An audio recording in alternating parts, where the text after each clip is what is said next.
Welcome to Journey TV. I'm your host, Yvette Craddock. Journey TV is a series of programs dedicated to exploring cultural diversity in the corridor. Each episode features the personal stories of local residents who share their challenges and contributions to enrich the corridor's cultural climate.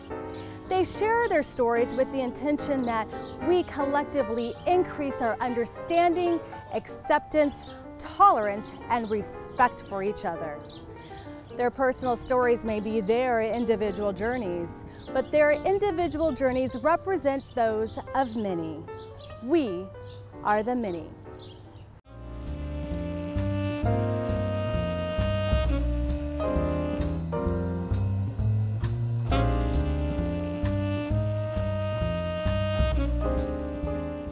Jen grew up in a typical American household. The youngest of four, she was raised by her parents, Norm and Doris, in a loving, tight-knit family environment. It was clear from an early age that she had a thirst for adventure. Growing up on an acreage in Solon, Iowa, provided her the perfect outlet. Jennifer was about, maybe 9 years old. She wanted a horse. So what does Dad do? Buys an acreage with a horse, and not only one horse, 2 horses. So her girlfriend had a horse there. She had a horse named Bo. If that horse was laying down out in the pasture, she could walk out in the pasture, sit on the back of that horse, he wouldn't move. If he stand up, she could run up behind him like John Wayne and like that on top of him. If I tried that, I'd go to the moon this way. And he didn't like me. He didn't like Norm. She could do anything with that horse. When other kids rode their 10-speed bikes, I had my horse. She also garnered her sense of freedom as a youngest of 4 who came along later in her parents' lives. I was the baby, and so they wanted to play with me. I got a lot of attention. And they also moved out very quickly, so I was able to kind of be an only child and get all of Mom and Dad's attention. So it was very busy for me. I had the best of both worlds, I gotta say. I mean, Mom and Dad worked full time, but my sister always took me, my brother always took me. Sometimes took me where I wasn't supposed to go, but that's okay. I got to experience a lot. She's close with her brother and her sister too. It's a close family. Despite the age difference. Despite the age difference. A real good kid to raise. Surprises came along, but that was all right too. She was by far the most expensive kid we had. In her teens, it became clear that she excelled in sports. One stood tall amongst the others. She loved volleyball. She didn't care for track. She played basketball, and we never missed a game for volleyball from the time she was in 9th grade. Yeah, I was very good. It was my talent. There was this guy that my dad worked with, and he had a kid my age, actually a stepdaughter. And one of the things we would do while we were camping is we would all play volleyball together, and they would always encourage us kids to play, and that's why I fell in love with the game, because Leroy, we called him Uncle Leroy, he would, come on kids, and he would encourage us to play no matter how bad we were. And he encouraging us to play made me feel good about the game. So to this day, when I play volleyball, it's not about the competition. It's really about everybody really getting together and having a good time and laughing and joking and kind of plugging fun at each other. And that, to me, is what a sport is. So when people get competitive, I lose interest. Jen left volleyball behind in her hometown when she went off to college. I chose a college in Missouri that was fairly inexpensive because I knew they were going to be helping me pay for it. I worked full and part-time both while I was down there to help pay for it. As usual, Jen focused on her responsibilities. Because of her dedication to her goal, she continued to silence the truth about herself that she had kept a secret since junior high school. Let's go back to junior high, because you mentioned that was a pivotal moment for you. It was. I was not interested in the boys. I started to kind of clue in that I wasn't, that I liked girls, and I thought, I'm keeping my mouth shut, because there was a couple kids in our grade that were picked on for being gay, whether they were or not, I couldn't tell you now. And they were relentless. I really wasn't sure if it was even something that someone could be. I mean, there was nobody else that I knew that I could look up to and say, oh, they like girls, and girls can like girls, and boys can like boys, and that's okay. How did you figure it out? Well, I did date some boys in high school, but it would come to the kissing part, and it was just ew. I couldn't do it. It felt like I imagined someone that's straight trying to kiss someone of the same sex would feel. I just didn't feel right. It felt wrong to me, like I was doing something wrong. After we broke up, which was in high school, I was about 16, 17, I just kind of knew, again, keep my mouth shut, I just want to get to college. I think it was fairly early on in college, okay, now I know I'm a lesbian, Now I know I like girls, but I'm not going to do anything about it. I'm just going to not, and when people would ask me, I would either deny it or just say I don't want to talk about it. Because I needed to focus on my studies. I need to focus on getting out of college and getting a job. And then I think part of what my parents raised me was this responsibility for myself. So I wanted to take care of my responsibilities before I let myself be whatever I needed to be. Okay. So I needed to be whatever everyone else needed me to be until I could get to my safety point.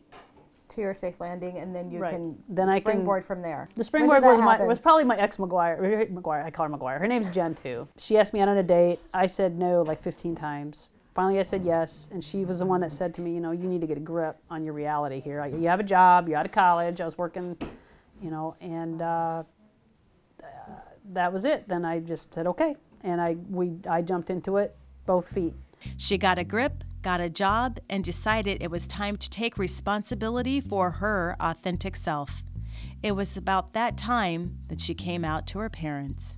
We ate Chinese food at Mom and Dad's house. I'd been with McGuire for 6 months, maybe not even, and I said to them, specifically I remember saying, hey, you know Jen, she's not just my roommate. And I felt my ears burning and my face turning red, and Mom started crying like pretty quickly. What was going on inside of you? What emotions did you experience? I just tried to block it out at first. And Dad kind of got mad. It broke up Mother up pretty bad. And I think he was mad at me for making Mom cry, but he yelled at Mom kind of in a way, and he said, oh, you know, Doris, you known since she was 8. We've known since she was 8. The kids knew. And I said, well, what? Why didn't you tell me? And they're like, well, you need to figure stuff out, and we just didn't know what it meant. You know, we just knew you liked girls, and you were always this tomboy, and you weren't like a tomboy that outgrew it. If you date a boy, she'd always find something wrong with him. Yeah.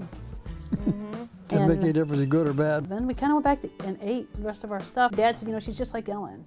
She's like Ellen, she likes girls. I was so freaked out, I just wanted to get it out, and then I just ate my supper, and I was like, okay, bye, I gotta go, because I didn't know what else to do. And I said, Mom, yesterday you loved her, didn't you? So nothing changed. So you love her today just like yesterday, so that's it. We've been there for her ever since. Mom was upset, and she will to this day, and I'm sure she'll tell you, she wasn't upset because of who I am. She was upset because she knew the world was going to be harder for me. Has the world been harder for you? I think it's been more fun. I wouldn't want to, I mean, I look and I see my friends from high school, and they got married and got divorced and had kids, and it's like, they didn't get experience like marching on Washington with like 10,000 other people that are like me, like that have a community. They didn't get to go, you know, see Ellen DeGeneres speak at a big rally in New York City or Washington, D.C. and be with, again, tens of thousands of people that are like me or that are my allies. They don't experience, not that they're missing that, but I would have missed that. I would have missed that community. I can't ever picture myself being some of my friends from high school that are very feminine, and they're very, they're beautiful people, and they have this kind of traditional picket fence life, and that's just not me. That's just not me. Jen has remained true to the avoidance of a white picket fence. She hasn't been able to escape its connotation completely. In 2000, Jen met her match and then some. Jen's initial skepticism about online dating quickly turned around when she connected with a woman named Rita. Rita popped up, and I cannot remember. I think she emailed me. And she asked me, you know, if I was interested in doing anything. And she was just being very, and I said, well, actually, I'm cleaning the barn this weekend. And she said, well, I'll come help you. And then it downpoured rain, and so we couldn't do it. It was flooded. So I said, I can't do it. So why don't we just go out and drink? Okay. So we went out to eat and to drink. And when I walked to her door, her name's Rita Rosalie. And I thought, oh, you know, I'm going to get this hot Hispanic chick, and she's going to be all feisty, and we're going to do this, and she does salsa, and we're going to have tacos, and whatever we're going to do. And I get to her door, and I was wrong. And she's she had curly hair. Her hair is extremely curly when it's grown out. And a leather jacket, and, you know, a motorcycle, and this little tiny apartment with this little tiny cat with no tail. And she was all this butch and all this tender. And I thought, you know, this could kind of be fun. And we immediately did the lesbian thing, which is, we're just going to be friends. We're just going to start as friends. And that lasted like, I don't know, 20 minutes. I don't know. It lasted about 2 or 3 days. And then we just started dating seriously. She moved in with her cats. And she just took over the house. I mean, she immediately saw things in this house that I had never touched, never even looked at. And she, oh my God, we got to do this, and this needs to be done. And she's right. And this house has been in a state of repair ever since, because it just was, I needed her skills to kind of move me. If it was me, I would just come home and I would hang out with my horses all day or watch TV, and I would just let the house fall around me. And it was, to me, the house is just kind of a place to live when I'm sleeping. To her, it's a home, and she made it a home. Rita is a soulful woman who possesses a quiet nature. She is the youngest of 6 children who grew up in a small Illinois town. After speaking with her about the childhood and adult life moments that shaped her, it doesn't take long to ascertain that Rita is a confident, authentic person whose strength emanates through her reserved presence. I grew up in a small town in Illinois called Sheffield, Illinois. Graduating class of 23 people. And how did you make your way to Eastern Iowa? By some really bad choices and some really good choices of my life. I originally was in Kewanee, Illinois until both of my parents died when I was really young, and so I went to live with my grandmother, and she adopted me and my other siblings, and graduated out from there and just kind of started exploring life. When most kids were going to college and, you know, planning their futures, I was still having a really good time with life, so I thought. So you thought. Like Jen, Rita had an instinctive feeling that she was a lesbian as a young girl. However, she quickly picked up on her small community pressures to conform to the norm in order to avoid intense harassment. When I grew up in our community, there was, you didn't come out as being gay at all, and there wasn't any other races in the area or anything, so a lot of my upbringing, I heard a lot of the negative words and a lot of the negative terms and behaviors and stuff, and, you know. For gays and for anybody of racial diversity. So if you didn't fit the pattern, it sounds like that was it. Yep. So you better fit the pattern to survive. Yes, even if you thought you were gay, you better look like you're not, because if they think you are, then they're going to harass you. And I kind of went through a hard time like that when I was a junior in high school, and it was really hard on me. So. What did you do to adjust? There wasn't a whole lot I could do. I just kind of like kept more to myself, and eventually it kind of all went away. That's one of the things I try and tell my kids when they're, you know, having issues. You know, sometimes the best thing you can do is not say anything at all and just pretend like it doesn't bother you, and eventually it goes away. Yeah, don't give it any energy. Seemingly different, these Midwestern women shared one common burden: silencing their true identities to survive the conventional lifestyles of their small hometowns. After surviving a childhood marred by the loss of her parents and wandering through her early adult years, Rita landed in Cedar Rapids. And you obviously had a moment where things shifted. They did. What was that moment? What changed it? I think the moment was when all the fun that I thought I was having really actually turned out to be not that much fun. So I decided that I better grow up and get a real job, and so I went to college, started working in engineering jobs, doing computer-aided drafting, and eventually that's what moved me to the Quad Cities, and then from the Quad Cities to Cedar Rapids. Back then, 12 years ago, there wasn't much of a scene for the gay community, at least what I could find for a new person. I was kind of giving myself another couple of months, and then I was going to move back to Illinois because I was pretty down and out. What is it that the community was missing that you had found in other communities to plug into your community? Jen. Jen's the one who made me feel like I fit in, that Iowa was the place to be. Obviously, the connection worked for them in every way. As most couples, after a few years together, Jen and Rita entered a new phase in their relationship. On my Planet Out profile, you know, lives in the country, works full-time, interested in a serious relationship, and in huge letters, no kids. I don't want kids. Don't even think about it. What did you think about her no kids post in her? I'm like, good luck. Like, that's gonna stop me. Anybody who knows me, if I have my head set on something, I'm gonna get it. Wow, go girl. So kids were not off the table. They were just put aside to just sucker her in further, and then I could spill the beans and let her know how things were going to be. I think we were together a couple years, and she said, you know, I really want kids. And I thought, oh, here we go. So I said, yeah, I don't really want kids, but I said, if you can figure out a way to get some here temporarily, you know, try it out. Maybe we could have a friend's kid over.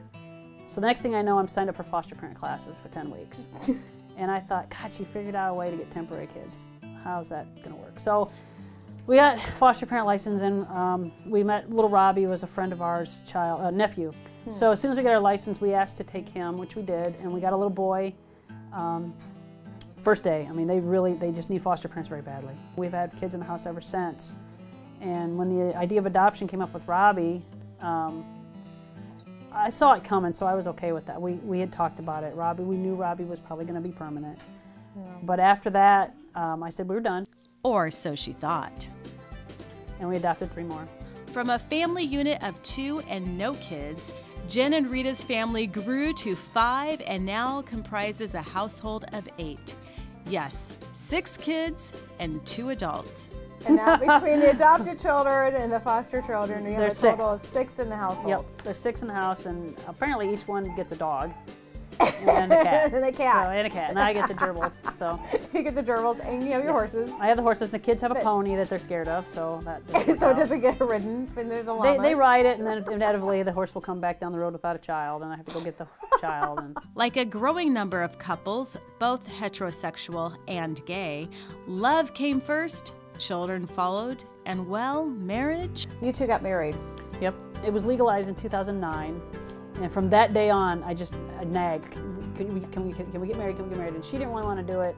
Her whole thing was she wanted to get married because it was important, you know, either in a church or somewhere it was important to have a nice ceremony. And I was more like, no, I want to get married because I can get you insurance. And I can make sure the kids are protected. I was very, you know, I mean, I didn't need anybody to validate our relationship. I don't really care. The marriage part to me was all about protecting the family and the kids. It was very much a legal thing.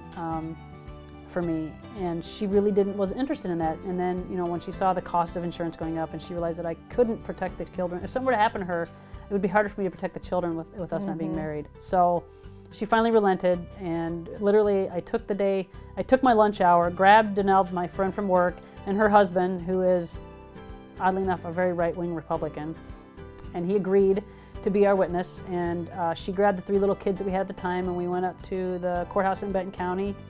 The judge married us, and I went back to work. For a non-traditional couple, their married home life reads like a 1950s TV show. Jen's the breadwinner, and Rita is the homemaker. She takes care of the house. She's the shopper. She does everything like that. Pretty much when I get home from work, I just eat supper and put the food away, and she has everybody cooked. She does all the lawn work, all the garden stuff. I just kind of do what she wants. You know, when she says the garden needs to be worked in, what do you want me to do is what I say. The day-to-day, you know, making sure everybody has clean clothes, making sure the kids are fed is a full-time job, and she does stay home full-time with the kids. Otherwise, I don't know that we could manage it. Living on the farm provides the kids with a feeling of freedom and adventure similar to Jen's upbringing, encompasses Rita's structure, and includes both of their commitments to each child learning individual responsibility. The kids range from 6 to 16 and have varied personalities that make this family an interesting and exciting unit. Have you had any challenges at school with being children of 2 women? I'm the only one who goes to Roosevelt. I had problems with kids at school. They would bully me about the way I act and the people I live with. This one day when I was on the bus waiting to get to school, I had like a little fight with this girl. We were yelling at each other, and she said I hit her, but she hit me, and then like she went to her brother, her big brother who I had problems with, and he came up to me and he started threatening me. There were other kids, and they were picking on Jen because she was gay and all that. Just before the cops showed up, they told me they were going to kill me. I would say that it isn't right. Gays should be able to marry and be with whoever they want to be with. When you live with 2 females, you kind of just get used to it. It's not really that big of a deal, but other people make it out to be a big deal. Yes, Jen and Rita are two grown women, lesbians, married to each other, with a household of kids, adopted and foster, living in the eastern Iowa countryside. If you think they are so different from you, your neighbors, or even your parents, think again. We were talking about how in our family there is no norm. There's no normal in our family. I would like to see people see that that's the new norm, is there is no normal family. There is no family that's fitted into some kind of cookie cutter ideal. There's this false image that we have that for some reason we think that back in the, you hear people referring, to back in the 1950s there was this norm. There never was. There was just the idea that we would sweep the other families under the table and they didn't count. So I would really like to see people see this show and see us and in the community and realize that there is no truly norm family, that many different types of family can work and be completely functional and raise up and have good, healthy kids and good, healthy family relationships. What do you two feel that you need to do to further protect your children? For me, it's advocating for them, making sure that the school knows that we're aware of what's going on, making sure that the school knows we support them. I don't think they need special protection. I think our kids deserve equal protection, and no kid should have to go to school every day stressing. We are just like everybody else's family. Yeah, we have a few different people, in the family, but we all accept each other for who we are. We all love each other. We're all very caring people. We want to be important parts of the community. You can't hide your child from other people's values your whole life. You can't cover your head in the sand and pretend that there aren't families out there with different values and different ideals. They may not be more or less, they're just different. What do you think the heterosexual community, if you will, needs to know about the gay community? That we encompass the same amount of variety as the straight community. There's a variety of people in the straight community, just like there is in the gay community. And when you see people at Gay Pride, especially like Chicago Gay Pride, they're going crazy and they're taking their clothes off. You know what? Yeah, that's part of our community. Yeah. But if you go to the St. Patrick's Day Parade, you got drunk people and you got people. It's part of the community. Yeah, it is. And life would be boring if you didn't have all these varieties of people. And I think what they got to remember is we're your neighbors, we're your friends, we're your relatives, your family, and we're not here to recruit you or your children. But please don't talk poorly about gay people, especially in front of your kids, because you just never know. You could be doing damage, even if your child is straight. They have friends that are gay, they see people that are gay, and you're only doing damage. You need to remember that gay people aren't there to recruit people. Lesbians aren't there to say, we want everybody to be on our side. That wouldn't be any fun. If we had no variety, it wouldn't be any fun. And life is about having fun and meeting new people and different people. And it's okay to disagree, but don't hate or feel scared because you don't understand. Ask questions, and that's okay. I'd rather have someone ask me a million stupid questions than just grow hate because they don't understand something. Like any couple truly committed to their relationship, Jen nor Rita can imagine life without the other. Rita describes their relationship as a work in progress, which is just like any relationship of value, including the one that hopefully all of us have with the Corridor community as we work together to respect our differences and celebrate our individuality to build strength and unity.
I lived in Cedar Rapids my whole life.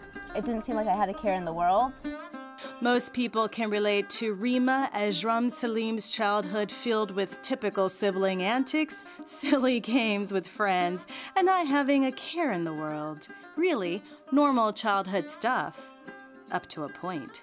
I felt like people didn't really understand, like they thought I was just like this weird girl who didn't belong. People just thought I was just so, even like more than a nerd, I guess you can say. Like, why is she always home? Like, why doesn't she ever go out? Why doesn't she ever drink? Why doesn't she ever do any of that stuff? But they never understood completely why. And so I was always the outcast compared to everyone. Like, I just never fit into that category with anybody. How did that make you feel? It hurt. It hurt because I didn't feel like they wanted to understand. They didn't want to learn why I couldn't do certain things. And then I was so tired of like them asking, like, oh, this boy asked you out, why didn't you go out with him? Or why didn't you go to the prom? Or like, why didn't you? I was like, by the end I was like, why? Like, seriously? It is not just about the financial things. It is more than that. It is about what Cedar Rapids is offering me, what Iowa provides me. Relocation was specifically for the position. I wanted to be in Iowa. Their reasons for moving to the corridor vary, but every day their numbers are increasing. Who are they? They are the millennials and our future. The corridor's ability to attract, recruit, and retain them is paramount to stopping the brain drain. Put yourself in the other person's shoes. Going that extra mile. I don't have any children, they all have children, so trying to find someone who doesn't have children to hang out with. You know, I don't have any kids, so that part of it as well too can be challenging to hang out with somebody, because I have a lot more free time than they may have as well too. I think there are a few things being done about this, but letting people know about those opportunities, I think, is something that the corridor could work on. We've been born, we don't know the peace. Only the peace maybe when we are here. Many places, churches, many people have been killed. They burned them alive, and it was a bad moment. Isai and Bridget's sadness is palpable. The scars of repeated personal loss from the war are still etched on their hearts. They use us to fight others, and it was a hard moment, but I was blessed that I escaped, and through the way that I escaped, I don't know, but it's God that helped me through those hard moments. I had 15 naira, which would be maybe 2 or 3 cents USA. That was the only money that I had.